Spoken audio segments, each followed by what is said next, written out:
안녕하십니까. 강지연입니다.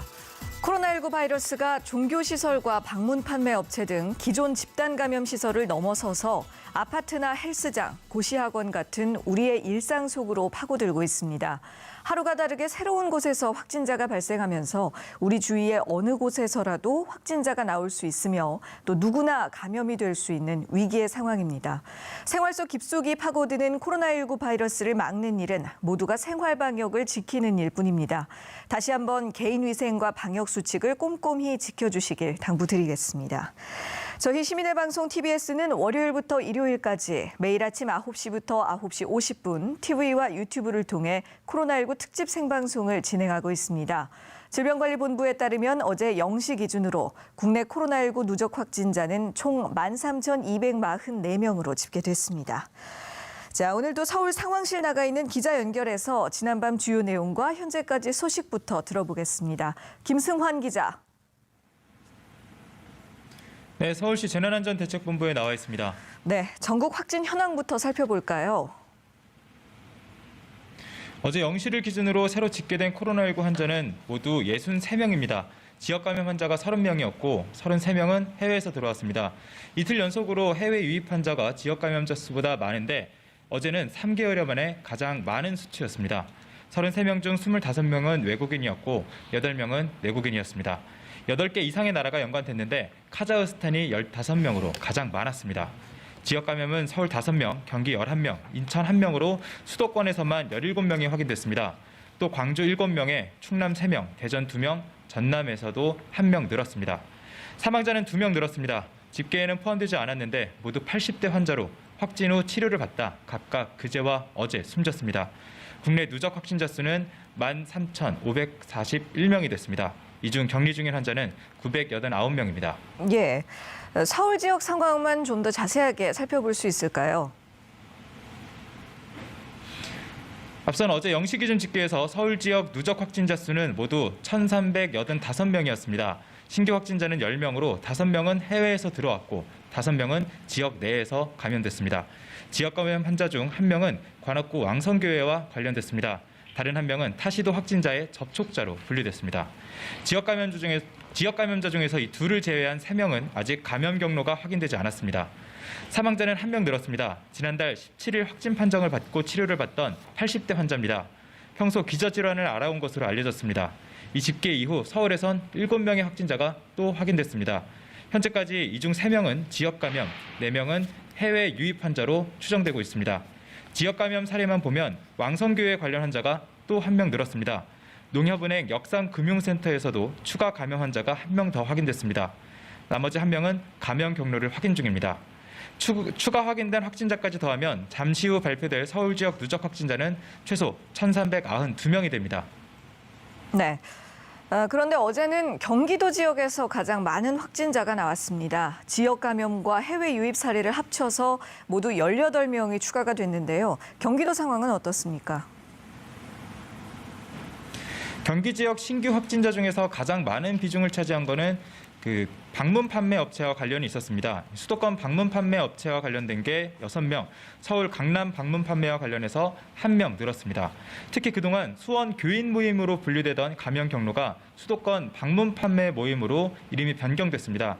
관련 첫 환자가 수원 중앙 침례교회 교인이어서 그동안 교인 모임으로 분류됐었는데 교회에서는 추가 확진자가 발생하지 않은 데다가 이어지는 전파가 모두 교회 밖에서 진행됐고 방문 판매와 연관된 게 확인됐다는 설명입니다. 의정부 아파트와 관련해서도 환자가 1명 늘었습니다. 기존 확진자와 식당에서 접촉한 것으로 확인되고 있습니다.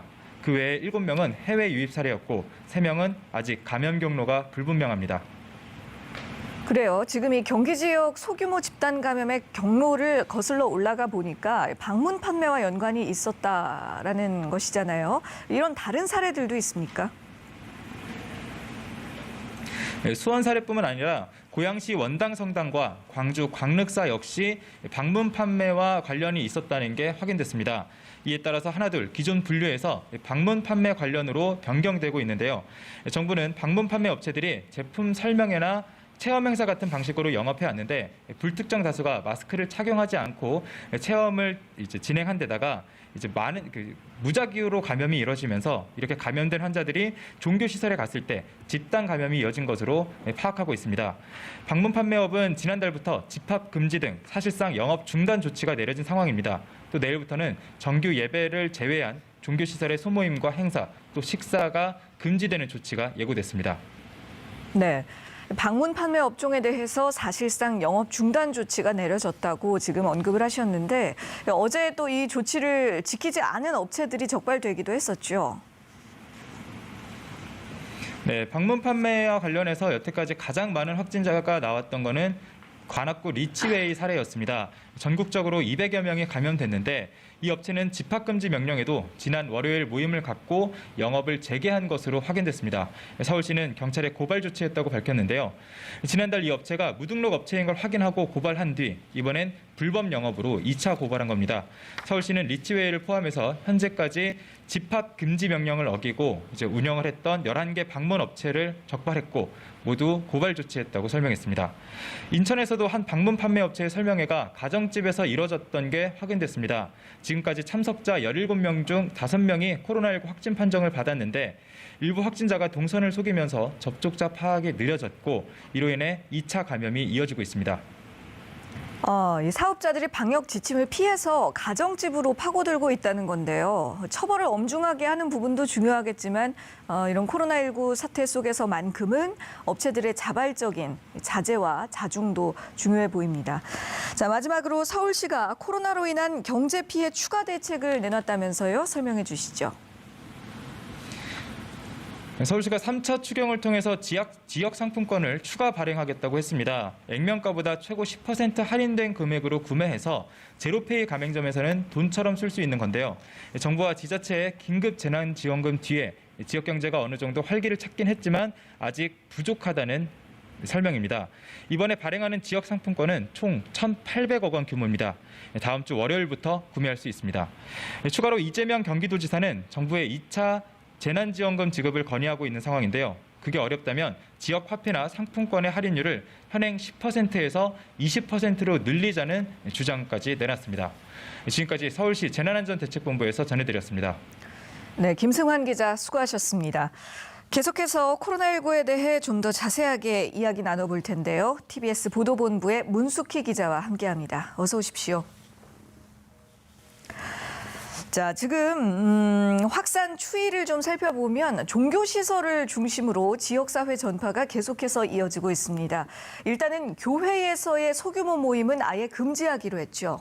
네, 우선 정부는 이번 주말인 내일 오후 6시부터 이 교회에서의 소규모 모임과 행사를 모두 금지하기로 했습니다.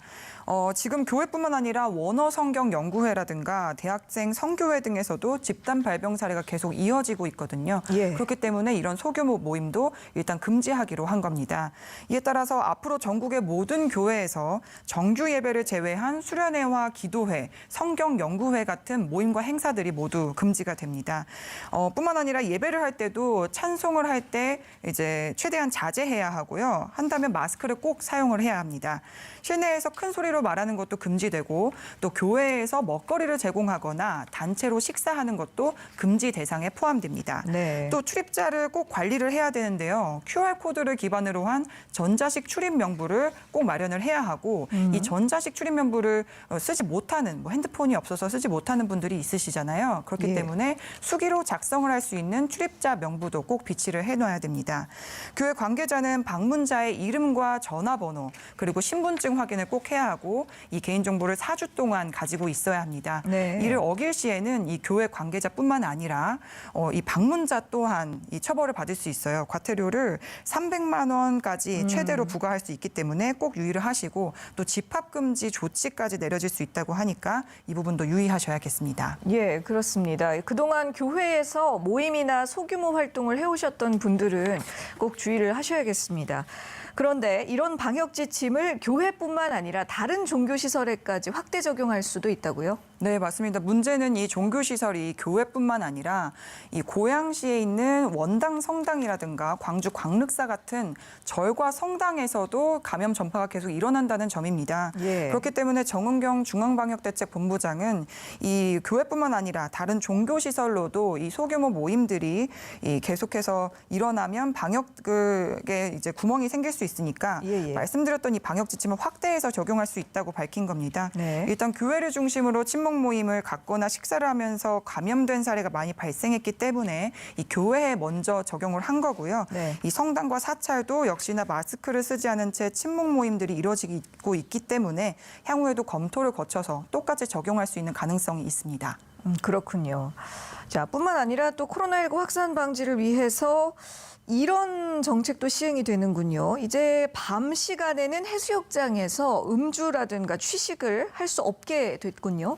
네, 이제 여름휴가 시즌이 다가오면서 바다로 여름휴가 떠나려고 이렇게 계획하시는 분들 많으실 겁니다. 네네. 특히 밤에는 이 백사장에서 돗자리를 깔고 야식을 먹으시는 분들 많이 보실 수 있었을 겁니다. 저 또한 그렇게 휴가를 지냈었던 것으로 기억을 하고요. 네. 그런데 이제 아무리 야외라지만 휴가철에 많은 인파들이 몰리는 점, 그리고 이제 취식을 하다 보면은 비말이 튀길 수 있는 가능성이 높은 점, 이런 것들을 고려를 해서 이 밤에 대형 해수욕장에서 술을 마시거나 음식을 섭취하는 것을 전면으로 금지시킨 겁니다. 예. 이번 달 중순부터 이 전국의 해수욕장들이 계속 개장을 하기 시작했고 해양수산부는 어제부터 이 야간에 해수욕장에서 대형 해수욕장에서 음주와 취식을 하는 행위를 금지하는 집합 제한 명령을 행정명령을 내린 겁니다.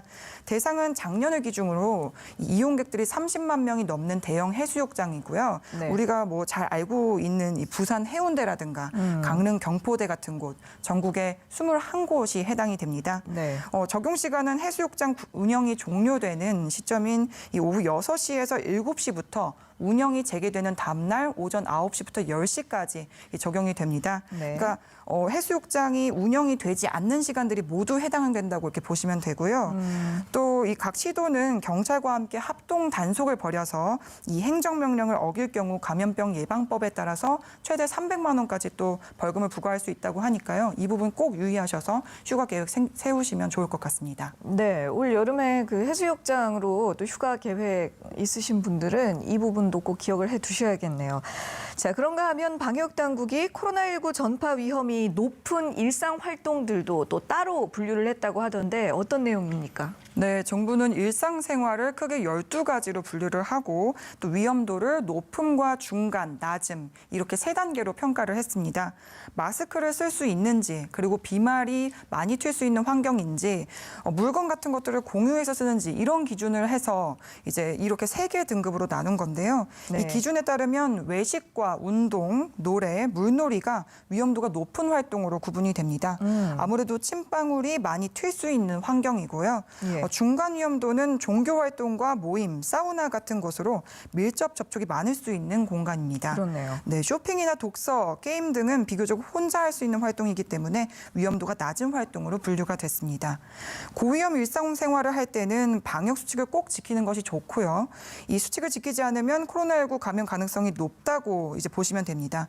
다만 이 분류에 따라 강제성을 부과한 것은 아니기 때문에 이 개인 방역을 지키실 때 참고하라는 수준의 취지입니다. 예. 자, 조금 그 다른 이야기로 넘어가 보겠습니다. 보통은 코로나19가 침방울, 즉 이 비말을 통해서 감염된다고 알려져 있는데 최근 들어서 공기 중 전염 가능성이 있다는 그 해외 연구 결과가 나오면서 이 부분이 이슈가 되고 있어요. 네, 맞습니다. 그런 이야기들이 계속 나오고 있죠. 네네. 그런데다가 또 특히 이 세계보건기구 WHO가 이 공공장소 그리고 사람들이 매우 밀집해 있는 장소에서 공기 감염 전파의 가능성이 배제될 수 없다고 말을 해서 더 논란이 일고 있습니다.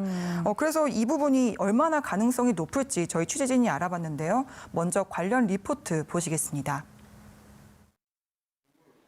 지금까지 코로나19는 기침이나 재채기로 나오는 침방울, 즉 비말에 의해 감염되는 걸로 알려졌습니다. 비말 감염과 달리 공기 감염은 비말이 물기가 마른 뒤 작고 가벼워진 상태로 공기 중을 떠다니다 추가 감염을 일으킵니다. 국내 전문가는 공기 감염이 되려면 필요한 조건이 있다고 말하는데 바로 WHO가 언급한 것과 같은 내용입니다. 얼마나 폐쇄된 공간이냐, 얼마나 밀도가 높으냐. 감염이 되려면 항상 바이러스 한두 마리가 있다고 되는 게 아니거든요. 다만 코로나19가 공기로 감염된다 해도 같은 공간에 있는 모든 사람들이 감염된다고 단정할 순 없다고 설명합니다. 공기 감염이 그렇게 멀리 떨어져서까지 그렇게 감염이 된다면 우리나라 지금 환자가 이 정도만 생겼어요. 근데 지하철 탄 사람들 뭐 다 감염됐겠죠. 환자 바로 주변이 밀도가 높겠죠. 밀도가 떨어지면 그만큼 감염 확률이 줄어들기 때문에 결국 가장 중요한 건 바이러스의 밀도입니다. 방역당국은 바이러스가 머물지 않도록 환기를 하는 게 중요하다고 거듭 강조합니다. 문과 창문을 개방해서 맞바람이 칠 수 있는 그런 자연 환기를 수시로 시키는 것들이 가장 중요하다. 실내에 오염된 공기가 재순환되지 않게. 방역당국은 공기 감염에 대한 증거나 과학적인 근거에 대해 지속적으로 확인하겠다는 방침입니다. WHO도 공기 감염 증거에 대한 추가적인 자료들을 모을 필요가 있다고 강조했습니다. TBS 백창은입니다. 예. 이 WHO가 공기 중 감염 가능성이 있다고 해도 결국 가장 중요한 것은 바이러스의 밀도라는 이야기네요. 그러니까 이 바이러스가 그 공간 안에 머물지 않도록 환기를 잘 하는 일이 굉장히 중요할 것 같습니다. 네, 맞습니다. 이 공기 중 감염이 전혀 가능성이 없다고 단정짓기는 아직 어려운 상황이고요. 특히 일각에서는 콜센터와 몇몇 교회에서 이 코로나19 감염이 한꺼번에 많이 발생하기도 했고 또 밀접 접촉을 하지 않았는데도 감염이 된 사례들이 계속 보고가 되고 있기 때문에 이 부분을 배제할 수 없는 건 사실입니다. 하지만 방역당국은 말씀하셨던 것처럼 이 공기 중 감염이 가능하다고 해도 기존과 마찬가지로 방역 수칙을 계속 잘 지키면 이 또한 예방을 할 수 있다라고 밝힌 상태였고요. 네. 그리고 비말 감염도 그렇지만 공기 감염 역시 환기를 자주 하는 것이 예방에 큰 도움이 됩니다. 그래서 이미 우리 방역 당국이 강조한 3밀, 밀폐와 밀집, 그리고 밀접 환경을 피하는 것이 무엇보다 중요합니다. 또한 공기 중 감염 가능성이 있다고 해도 이 마스크 착용도 예방을 할 수가 있고요. 예. 그러니까 이렇게 공기 중 감염 전파의 가능성이 있다고 해서 더욱 겁내시지는 마시고 네네. 계속해서 저희가 강조 중인 생활 방역 수칙을 더욱 철저히 지키면 이 역시 예방이 가능하기 때문에 이 지침 지키는 것 항상 유의하시는 것을 저희가 말씀을 계속 드리고 있습니다. 네, 맞습니다. 그러니까 결국은 뭐 비말 감염이든 공기 중 감염이든 간에 그 산밀 환경 피하고 또 환기 잘하고 마스크 착용 제대로 하고 이런 그동안 지켜왔던 기본적인 방역 수칙들을 지키는 것이 예방에 가장 중요한 요소가 되는 것이겠지요. 자, 그런데 한편 이 와중에 미국은 WHO를 탈퇴했다는 소식이네요. 이유가 뭐죠? 네, 일단 미국이 마찰을 계속 WHO와 빚어왔었잖아요. 그렇기 때문에 이번에 탈퇴하겠다고 공식 통보를 했었는데요. 네. 그동안 도널드 트럼프 미국 대통령은 코로나19 대유행을 두고 중국이 책임져야 한다는 책임론 제기와 또 WHO가 중국 편향적이라는 비판들을 계속 해오고 있었습니다. 네. 첫째는 중국에서 코로나19가 발병한 이후에 WHO가 중국의 은폐를 돕고 늑장 대응을 했다는 주장이고요. 둘째는 미국이 WHO에 1년에 4억 5천만 달러라는 돈을 내는데 4천만 달러밖에 내지 않는 중국을 WHO가 비호한다는 주장입니다. 예. 미국은 결국 극단적으로 탈퇴까지 결심한 것으로 보이고요. 그런데 바로 탈퇴 처리는 힘든 것 같습니다. 우선 규정상 탈퇴 완료까지 1년이라는 시간이 필요하고 또 미국 행정부와 공화당에서도 반대 여론이 계속 나오면서 실제 탈퇴로 이어질지도 계속 지켜봐야 하는 상황입니다. 네. 또 WHO는 일단 미국의 탈퇴 사실에 대해서는 공식적으로 통보를 받았다고 확인을 한 상태이긴 하지만 미국은 WHO의 최대 지원국이어서 연간 예상의 15%를 내기 때문에 WHO의 운영이 어려워질 거라는 전망이 나오고 있고요. 네네. 또 이와 더불어서 이 코로나19의 방역을 전 세계적으로 협력을 해서 지켜야 되는 부분들이 있는데 이 또한 어려워질 것이 아니냐 이런 우려까지 나오고 있는 상황입니다. 예, 그러게요. 사실 아직까지 그 전 세계적으로 코로나19 확산세가 꺾일 조짐을 보이지 않고 있습니다. 그러면서 우리 경제 전망도 아직 회복하기는 어렵다는 좀 어두운 분석이 나오고 있죠. 네, 맞습니다. 한국개발연구원 KDI는 이 국내외 코로나19 상황이 워낙 심각한 상태에 이르기 때문에 우리 경기에 계속해서 악영향을 줄 것이다라는 분석을 내놨습니다. 지난 5월에 재난지원금 지급과 또 생활 속 거리두기 전환으로 내수 시장이 잠깐 반짝했긴 했는데요. 살아나긴 했었는데 문제는 여전한 수출 부진입니다. 5월에 이어서 지난달도 일평균 수출액이 큰 폭으로 감소세가 이어지고 특히 자동차와 석유 제품 부진이 도드라졌습니다. 그런데 여기다가 우리나라뿐만 아니라 전 세계 코로나19 상황이 계속해서 심각한 상황에 이르기 때문에 우리 경기가 곧 회복할 수 있을 거라는 좀 기대는 아직 하기 어려운 상황이라는 이런 진단입니다. 예, 그러니까 경기 회복이 당분간은 어렵다는 건데 이에 따라서 고용 상황도 참 문제입니다. 그래서 정부가 조만간 한국판 뉴딜에 대한 구체적인 방안을 내놓는다면서요. 네, 맞습니다. 다음 주 월요일 13일이죠. 청와대가 국민보고대회를 열 예정인데 이 자리에서 문재인 대통령이 직접 이 한국판 뉴딜에 대해서 세부 계획안을 발표하기로 했습니다.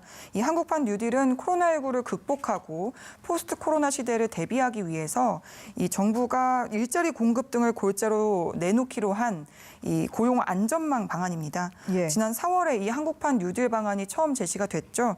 그리고 이 5월에는 디지털 뉴딜과 그린 뉴딜 이렇게 두 축으로 가겠다고 큰 방향을 제시한 상태인데요. 네. 이번에 세부 계획안이 새로 나오는 겁니다. 이번 종합계획안은 당정청 합의로 일단 거쳐서 마련이 됐고요. 한국판 뉴딜의 주요 사업이 어떤 것이 들어있을 것인지 그리고 또 이것을 하기 위해서는 재정 방안을 어떻게 꾸릴 것인지에 대한 세부적인 방안들이 담긴 것으로 알려지고 있습니다. 네, 그렇군요. 자, 마지막으로 해외 상황도 한번 살펴볼까요? 네, 미국의 코로나19 누적 환자가 이제 300만 명이 넘었습니다. 이 코로나19 확진자 300만 명은 이 단일 국가로 했을 때 지금까지 가장 많은 환자 수고요. 또 미국 전체 인구인 약 3억 2천만 명의 거의 1%에 가까운 수치입니다. 예. 지난 1월 미국에서 첫 코로나19 감염자가 나온 지 170일 만이고요.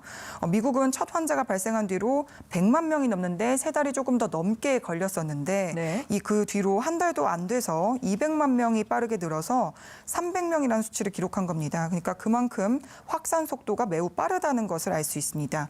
그 뒤를 브라질이 잇고 있는데요. 누적 확진자가 160만 명입니다. 네. 이런 가운데 코로나19에 안이하게 대응해서 비판을 받았던 이 자이르 보우소나루 브라질 대통령이 어제 코로나19 확진 판정을 받았다는 뉴스가 있었습니다. 예, 예. 이 보우소나루 대통령은 공식 일정을 모두 취소하고 자가격리에 들어갔는데요. 그동안 코로나19를 가벼운 독감 정도의 비유를 해서 마스크 착용을 하지 않고 사회적 거리두기의 필요성을 좀 외면해 온 부분이 있었는데 네. 이런 안일한 태도가 코로나19 감염에 큰 위험이 있다는 걸 몸소 보여준 사례로 보기도 할 수 있을 것 같습니다. 또 그 뒤로는 인도와 러시아가 누적 확진자가 70만 명대로 전 세계에서 세 번째와 네 번째로 코로나19 환자가 많은 국가로 집계되고 있습니다. 네, 이렇게 해외 상황까지 또 간략하게 짚어봤습니다. 지금까지 TBS 보도본부 문숙희 기자와 이야기 나눴고요. 수고하셨습니다. 지금 여러분께서는 코로나19 특집 생방송 TBS와 함께하고 계십니다. 네, 이번에는 코로나19에 대한 더 자세한 내용과 이슈들 전문가와 함께 알아보는 순서인데요. 먼저 설대우 중앙대 약학대학 교수 함께하십니다. 안녕하십니까? 네, 안녕하세요. 그리고 TBS 강양구 과학전문기자도 자리하셨습니다. 어서 오십시오. 네, 안녕하십니까? 예, 이제 전국 곳곳에 지역을 가리지 않고 집단 감염이 계속되고 있습니다. 더욱더 걱정스러운 사실은 하루가 다르게 새로운 감염 집단들이 계속해서 발생하고 있다는 부분인데요. 특히 수도권과 광주를 중심으로 한 확산세가 거세죠. 예, 그렇습니다. 어제는 신규가 63명이 나왔는데 네. 지역 발생은 30명이었고 해외 유입이 33명이었습니다. 해외 유입이 상당히 많은 편이었는데요. 어제 이제 수도권, 특히 경기 지역하고 광주 지역에 환자가 많았습니다. 그렇기 때문에 상당히 이제 주의를 기울여야 될 대목이 있는데요.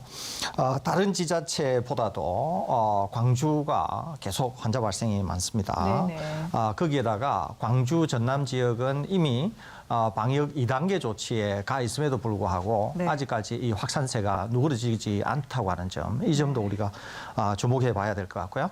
향후에는 계속 확산이 이렇게 이루어지고 또 해외 유입이 많을 경우에는 다른 지자체로의 확산도 염두에 둬야 될 상황이거든요. 거기에다가 가을, 겨울이 되면은 독감과 맞물리면서 확실히 2차 내지는 3차 대유행이 있을 가능성이 있습니다. 그렇기 때문에 지금 상황에서 그런 것까지 다 염두를 두면서 방역에 상당히 신중을 기해야 될 그런 단계에 있지 않나 이렇게 생각이 됩니다. 예, 다가올 2차 대유행에도 또 대비를 해야 할 시점이고 지금 교수님께서도 짚어주셨듯이 이 광주 전남 지역 그리고 또 이와 더불어서 수도권과 대전 지역을 중심으로 지역적인 감염이 계속되고 있습니다. 최근 이 집단 감염을 보았을 때 가장 주요한 연결고리는 어떤 것들이 있을까요? 네, 이게 몇 차례 언급을 했었는데요. 방문 판매 업체가 주요한 원인으로 보입니다. 네. 그러니까 수도권에서 대전으로 이어지는 연결고리도 지금 방역 당국은 방문 판매 업체로 추정을 하고 있고요. 예. 그리고 또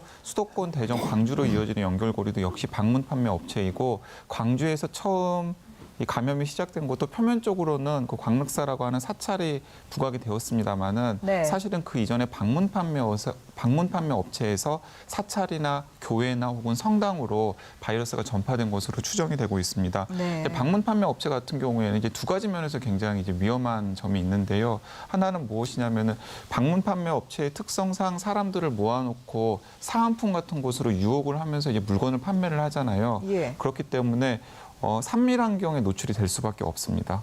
네, 밀집되어 있고 밀폐되어 있고 또 밀접한 접촉을 통해서 바이러스가 전파될 네, 가능성이 네. 높아지고요. 그리고 이번에 이 바이러스가 유행하면서 아직도 방문 판매업이라는 게 있어? 라고 한번 고개를 갸우뚱하셨던 분들이 많으실 거예요. 네. 왜 그렇게 일반 시민들이 방문 판매업의 존재에 대해서 몰랐냐면 방문 판매업의 대상들이 대개는 소외계층과 어르신들이거든요.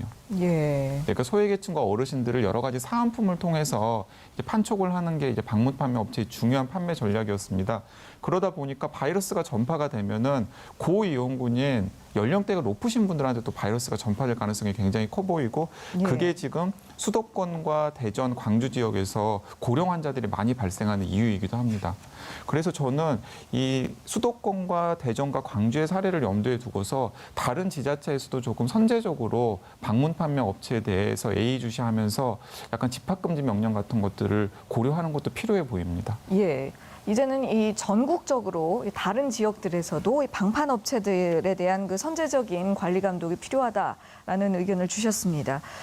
예, 이런 상황인데도 방문 판매 업체 방문자 중에서 뭐 본인의 동선을 속인다든가 이렇게 역학조사에 비협조적인 태도로 방역에 어려움을 주는 케이스들이 있습니다. 실제로 또 집합금지 명령이 내려진 뒤에도 방역 지침을 교묘하게 피해서 뭐 가정집에서 영업을 이어간다든가 뭐 이런 사례들이 있기 때문에 더욱 걱정인데요. 이렇게 소위 그 음지에서 하게 되는 활동들이 방역을 더 어렵게 만들고 또 위험성을 훨씬 높이는 것 아니겠습니까? 네, 맞습니다. 이게 왜 그러냐면은 방문 판매 업체 중에서도 등록 방문 판매 업체가 있고 이제 등록되지 않은 무허가 방문 판매 업체들이 있습니다. 후자가 훨씬 네, 음지적인 후자가 훨씬 이제 음지적인 것인데 이제 무허가 방문 판매 업체의 경우에는 이제 판매하는 물건들도 사실은 이제 탈법과 불법의 경계를 좀 이렇게 네. 진행 중인 물건일 가능성이 높고요. 그래서 막상 그 바이러스 확산 사실이 확인이 되어 확진 환자가 발생을 해서 방역 당국에 신고를 해야 되는데 그 자기들이 판매하는 물건이라던가 혹은 판매 업태가 떳떳하지 못하기 때문에 자진해서 신고하지 못하는 일들이 발생을 하고 있고 그것이 이제 방역 당국이 빨리 추적을 해서 확산을 막는 걸 어렵게 하는 요인 중에 하나입니다. 네, 맞습니다. 자, 다시 이 최근 이 상황이 심상치 않은 광주 지역으로 좀 돌아가 보겠습니다. 이 광주 지역의 전파 속도가 특히나 빠른데요. 현재 광주 지역 상황 어떻게 보고 계신지 또 가장 큰 위험 요인은 뭐라고 보시는지도 궁금합니다. 예, 이제 광주 지역은 이번에 이제 이렇게 대규모 확진자가 나오기 전에는 비교적 환자가 없던 지역입니다. 네. 그렇기 때문에 이제 환자가 없게 되면은 상당히 이제 긴장이 이제 이완되는 가능성이 있는 거죠. 네. 그러다가 이제 환자가 한번 나오게 되니까 환자가 급속도로 늘어난 겁니다. 이제 우리 강 기자님도 말씀하셨지만 이제 지금 되돌아가서 파악을 해보니까 대전의 방문 판매 업체를 통해서 광주에 확산이 된 것으로 보입니다. 그리고 대전 방문 판매업자는 서울로부터 유입이 된 것으로 그렇게 보이거든요. 그러니까 네. 서울에서 대전으로, 대전에서 광주로 가게 되는데 광주에 금양 오피스텔이라고 하는 곳이 있는데 그쪽에서 처음에 확진자가 나오고 여기에서 이제 광륵사라든지 다른 교회로 확산된 것으로 보입니다. 예. 아까 말씀드린 것처럼 광주는 지금 2단계에 있습니다. 2단계를 언제 갔느냐 하면은 7월 2일 날에 갔으니까 오늘까지 보면은 꼭 일주일이 되었습니다. 예. 그러니까 이제 우리가 보통 위험도를 평가할 때 최대 잠복기인 2주일을 보게 되는데 일주일이 경과된 2단계 상황에서도 나아지지 않았다는 거죠. 그러니까 앞으로 일주일이나 최대 10일 정도 동안에 광주에서의 상황이 나아지지 않는다. 그리고 지금과 같은 상황이 지속된다. 이 얘기는 무슨 얘기를 하느냐 하면은 2단계 조치를 가게 되더라도 실효성이 별로 없다. 이렇게 얘기가 되는 겁니다. 그렇게 되면 광주의 사례가 다른 지자체에도 상당히 미치는 영향이 클 수가 있어요. 네네. 무슨 말이냐면은 전국적으로도 방역 당국이 2단계 조치를 강구한다고 해도 크게 실효를 거두지 못할 가능성이 있다고 하는 것을 우리가 알게 된다는 것이죠. 네. 그렇기 때문에 광주에서의 지금 발생 양상, 그다음에 광주에서 지금 2단계 조치에서 시행하고 있는 여러 가지 것들, 이런 것들이 면밀히 평가돼야 될 것 같고, 네. 광주는 지금 더 나빠지게 되면은 3단계 조치도 고려하고 있는 거 아닙니까? 그렇죠. 그렇기 때문에 광주에서의 향후의 발생 상황, 또 광주 시민들의 협조, 지금 단계에서 광주 시민들께서 협조하지 않으면 단계를 올린다고 해도 실효를 거두기는 사실상 어렵습니다. 네. 그렇기 때문에 그런 모든 복합적인 요소를 따져야 될 것 같고, 지금 단계에서는 시행한 지가 일주일 정도밖에 안 되기 때문에 네. 단기적으로 성과가 나타났다 이렇게 보기는 어렵습니다. 예. 향후에 좀 더 지켜봐야 되지 않을까 이렇게 생각이 됩니다. 예. 앞으로의 광주 상황의 향후 추이에 따라서 결국은 이 전국적으로 또 방역 단계를 더 강화하는 것에 대한 고려도 필요한 상황이 올 수가 있다라는 말씀이셨는데요. 이렇게 집단 감염이 계속해서 꼬리를 물며 발생하고 있고 또 확산세가 줄어들 기미를 보이지 않고 이런 상황 때문에 등교가 중단된 학교도 480곳에 이르고 있습니다.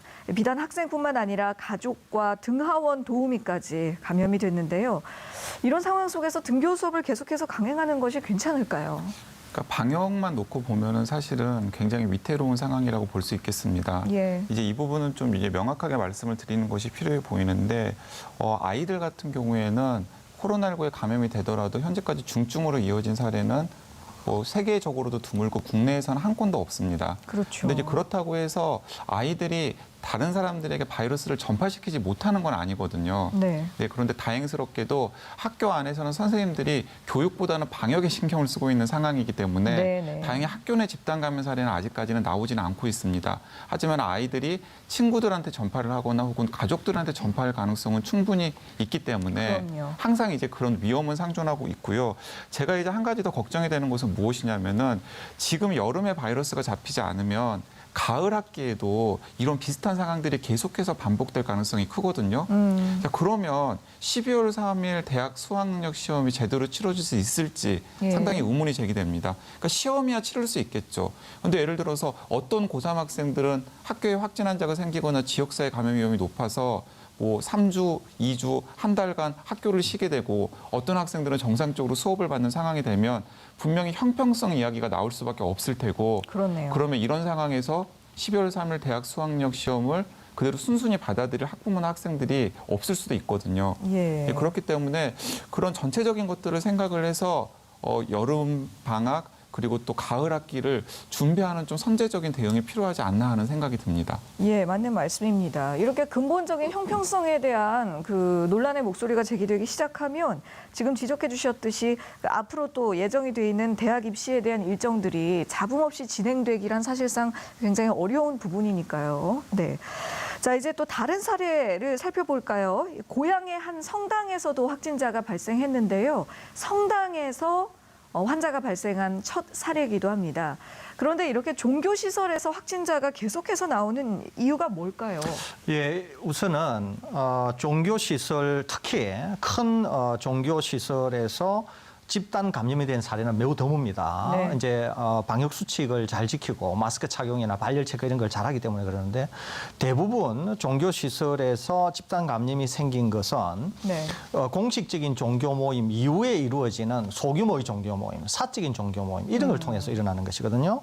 또 원당, 성당 같은 경우에도 성당 미사에서 일어났다기보다는 그 전에 일어났던 어떤 사적인 모임, 식사 이런 걸 통해서 이제 전파가 된 상황에서 미사가 일어났는데 이제 확진자를 추적하다 보니까 실제로 전파가 일어난 것은 미사 그 자체보다는 그 전에 일어났던 사적인 모임에서 일어난 것으로 이제 그렇습니다. 그렇게 파악이 된 거거든요. 그러니까 말씀드린 것처럼 공식적인 모임에서는 방역 수칙을 비교적 잘 지키기 때문에 전파의 양상이 상당히 일어나기가 어려운 조건이 갖춰져 있는데 그게 아니고 지인들끼리 모이는 소규모 모임이라든지 그런 곳에서는 마스크 착용을 등한히 하고 또 개인 위생이라든지 또는 밀접 접촉 이런 상황이 만들어지는 것이거든요. 네. 그러니까 이제 당국에서도 걱정하는 것은 공식 모임이 아니라 비공식적인 모임, 그런 모임에 대한 걱정을 가지고 있고 그래서 집합 제한 명령이나 집합 금지 명령 이런 것들도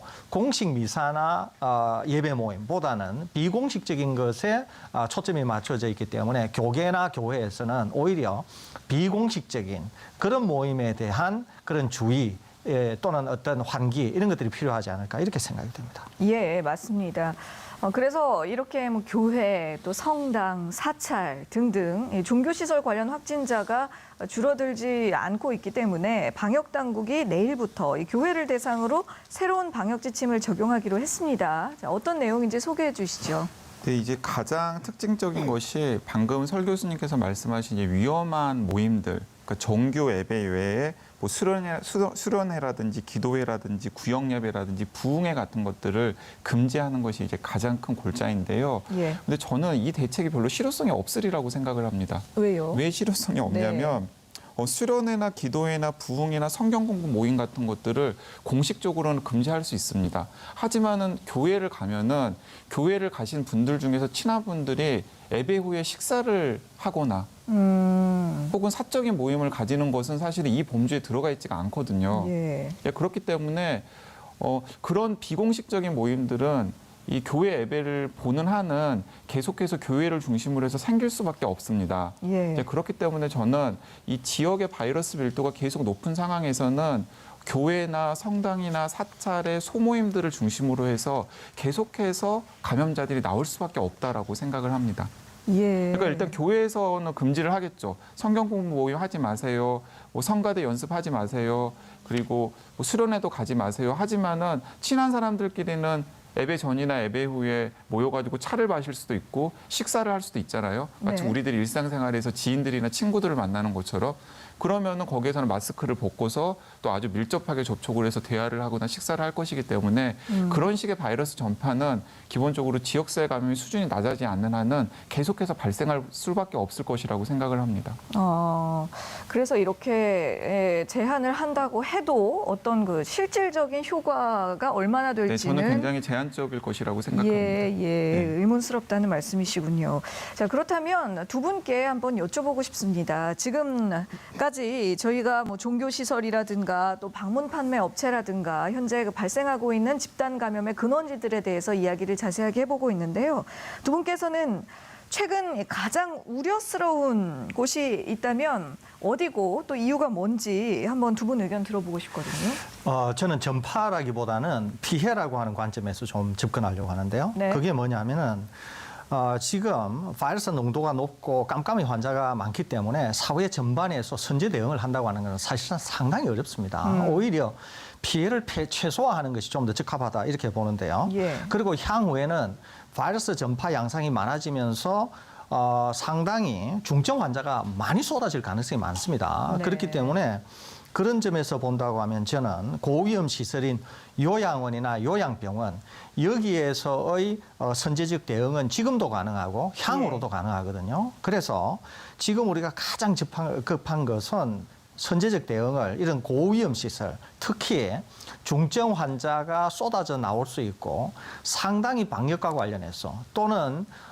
의료 체계와 관련해서 부담을 줄 수 있는 이런 곳에 선제 대응을 해야 되지 않을까 하는 생각이 들고 예. 제 개인적으로는 이런 고위험 시설인 경우에는 방역 단계와 마찬가지로 단계를 정해서 어떤 단계에 따라서 어떻게 조치를 해야 되고 또는 면회객은 어떻게 해야 되는지 또 신규 입원 환자 관리는 어떻게 해야 되는지 심지어 입원된 환자들도 단계에 따라서 어떻게 관리해야 되는지 등 훨씬 더 지금보다 촘촘한 그런 방역 관리를 해야 향후에 대규모 그런 확산이 일어났을 때도 상당히 위중으로 빠지면서 목숨을 잃으실 수 있는 분들을 보호할 수 있지 않을까 저는 그렇게 지금 생각하고 있습니다.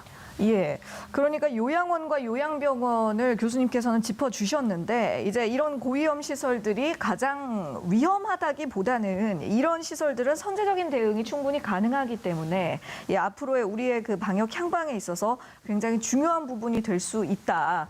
그래서 이 요양원과 요양병원을 이 말씀을 해주셨습니다. 강양구 기자님 생각은 어떠세요? 네, 저도 마찬가지입니다. 사실 약간 저는 비관적으로 보는데요. 지금 정부의 방역 대응으로는 바이러스를 잡기가 어려워 보입니다. 그러면 지역사회에 계속해서 바이러스가 축적이 되고 여기저기 이제 확진 환자들이 생길 텐데 네. 방금 말씀하신 것처럼 그렇다면 그 확진 환자들 때문에 생명을 잃으시는 분들이 생기지 않도록 하는 게 굉장히 중요하잖아요. 네.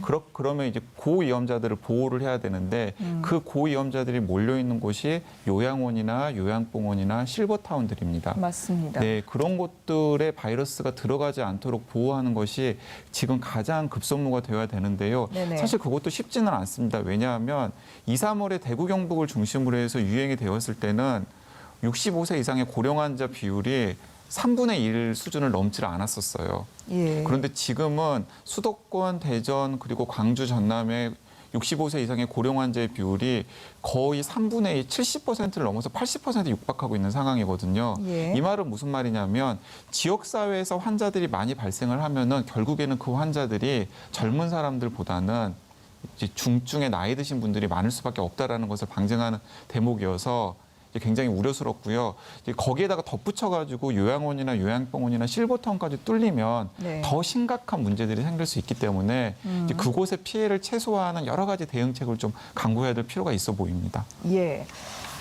자, 그래서 결국 두 분 모두 이 요양원과 요양병원, 실버타운 같은 이제 시설들을 답변을 해 주셨는데요. 크게 이 두 가지 이유로 정리할 수가 있겠네요. 점점 환자 연령대에서 비중이 높아지고 있는 고령층들이 모여 있는 공간이고 또 두 번째로는 선제적인 대응이 가능한 공간이기 때문에 이제 이런 시설로부터 우리가 앞으로의 선제적인 방어를 시작해 나가야 한다. 예, 이런 조언을 해 주셨습니다.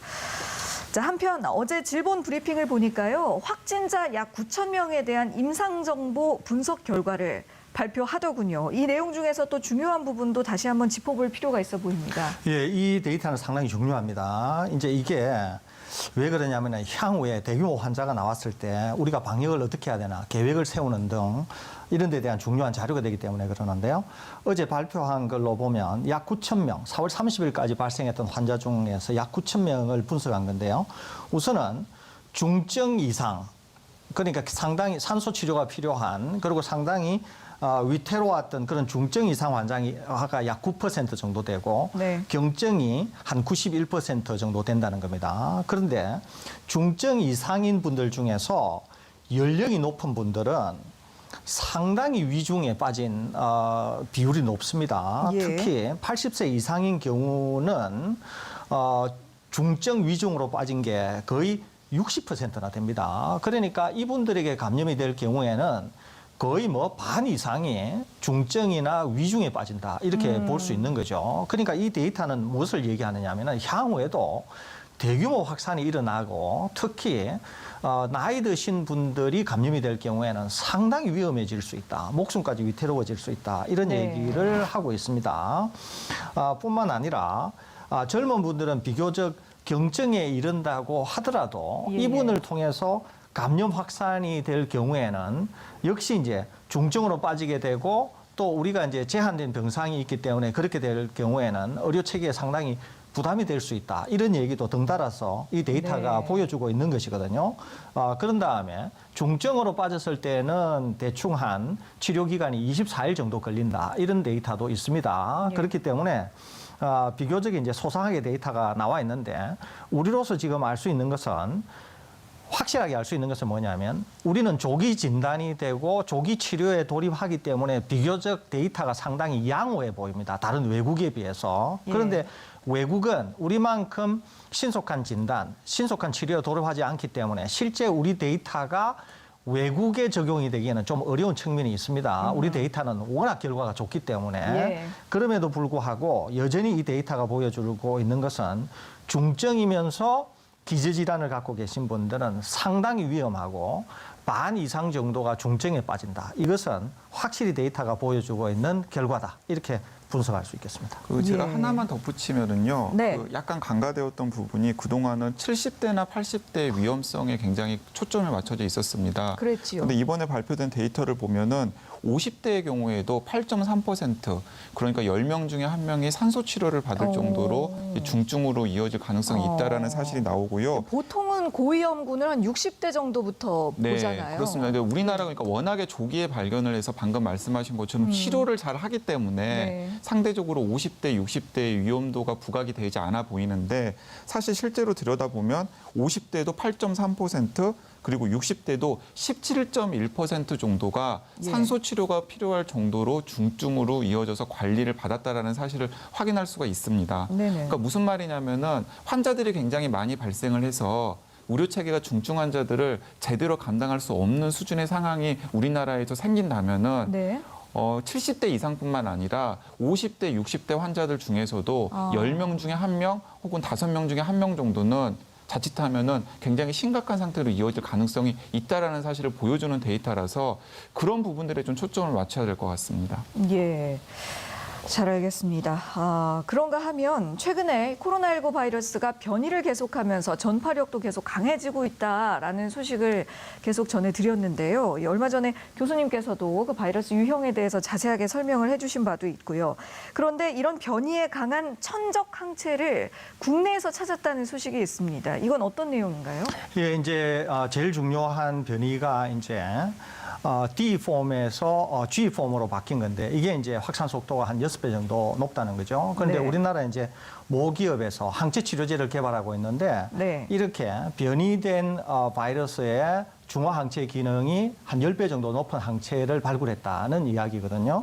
상당히 의미 있는 결과라고 볼 수 있습니다. 그럼에도 불구하고 기본적으로 이런 항체 치료제를 쓰게 될 경우에는 항체 치료제 한 종보다는 일반적으로 2종이나 3종의 복합제 형태로 쓰게 됩니다. 네. 그것은 추가적으로 일어날 변이마저도 이제 이 치료제가 잘 작동하도록 하기 위함인 것이거든요. 예를 네. 들면은 어떤 중화 항체가 하나가 있는데 그 하나만 작용을 하게 될 경우에 새로운 변이가 생기게 되면은 더 이상 약효를 못 낼 가능성이 있거든요. 네네. 그러니까 2-3가지를 섞어서 쓰기 때문에 지금 이 기업이 이 항체를 찾아냈다고 해서 네. 하나만 쓸 게 아니고 여러 개를 복합적으로 쓸 거고 그렇기 때문에 뭐 의미 있는 결과이기는 하지만은 치료제를 개발하는 데 있어서 그렇게 뭐 특별하게 주목할 만한 사실은 아니다. 이렇게 덧붙여드리고 싶습니다. 예, 그렇군요. 알겠습니다.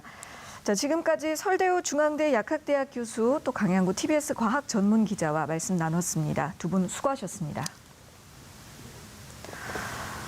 TBS 특집 코로나19 생방송 오늘 여기서 마칩니다. 시청해 주셔서 고맙습니다.